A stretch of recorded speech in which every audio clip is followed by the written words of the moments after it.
वित्त मंत्री निर्मला सीतारमण ने 20 लाख करोड़ रुपए के पैकेज की तीसरी किस्त जारी करते हुए आज कई घोषणाएं की। आज की घोषणाओं में पशुपालन, खेती और किसानी पर फोकस किया गया। वित्त मंत्री ने कहा कि किसानों के पास फसलों की बुआई के समय उचित दाम के आकलन को लेकर कोई व्यवस्था नहीं है। इसके लिए सरकार कानूनी ढांचे के जरिए मदद करेगी। जोखिम रहित खेती एवं गुणवत्ता एवं मानकीकरण की बात इस फ्रेमवर्क में की जाएगी। इससे किसानों के उत्पीड़न को रोका जाएगा। कृषि उपज मूल्य और गुणवत्ता पर किसान को आश्वासन प्रदान करने के लिए किसानों को उचित और पारदर्शी तरीके से प्रोसेसर, एग्रीगेटर्स, बड़े खुदरा विक्रेताओं, निर्यातकों आदि के साथ जोड़ने के लिए सुविधाजनक कानूनी ढांचा बनाया जाएगा। किसानों की जोखिम रहित खेती, निश्चित आय, गुणवत्ता के मानकीकरण के लिए एक कानून बनाया जाएगा। ये कानून किसान को आकर्षक मूल्य पर उपज बेचने के लिए पर्याप्त विकल्प प्रदान करेगा। वित्त मंत्री ने कहा कि टॉप टू टोटल योजना में 500 करोड़ रुपए डाले जाएंगे।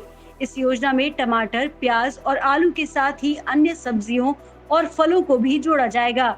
इसे अभी 6 महीने के लिए पायलट प्रोजेक्ट के रूप में लाया जाएगा। इससे नष्ट हो जाने वाली फसलों और फसलों को कम मूल्य पर बेचने के नुकसान से किसान बचेंगे। योजना में 50% सब्सिडी ट्रांसपोर्टेशन और 50% सब्सिडी भंडारण पर दी जाएगी। इससे किसान फसलों को अच्छे दाम पर बाद में बेच सकेगा।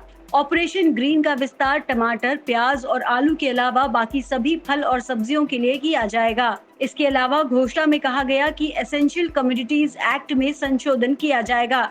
किसानों को फसल का बेहतर दाम दिलाना लक्ष्य है। दाल, खाद्य तेल, तिलहन, दाल, प्याज और आलू जैसे कृषि उत्पादों को डीरेगुलेट करने के लिए आवश्यक वस्तु अधिनियम में संशोधन किया जाएगा। वहीं मधुमक्खी पालन के लिए 500 करोड़ रुपए का फंड बनाया जाएगा। इससे ग्रामीण इलाकों के 2 लाख मधुमक्खी पालकों को लाभ मिलेगा। इससे उपभोक्ताओं को बेहतर शहद भी मिलेगा। वित्त मंत्री ने 15,000 करोड़ रुपए के पशुपालन इंफ्रास्ट्रक्चर डेवलपमेंट फंड की भी घोषणा की। इस फंड का इस्तेमाल पशुपालन से जुड़े बुनियादी ढांचे के विकास के लिए किया जाएगा। उन्होंने इसकी घोषणा से पहले कहा कि दूध के अधिक उत्पादन वाले देश के विभिन्न इलाकों में डेयरी क्षेत्र के निजी निवेश की काफी अधिक संभावनाएं हैं। वित्त मंत्री ने कहा कि 53 करोड़ पशुओं के टीकाकरण की योजना लाई जाएगी।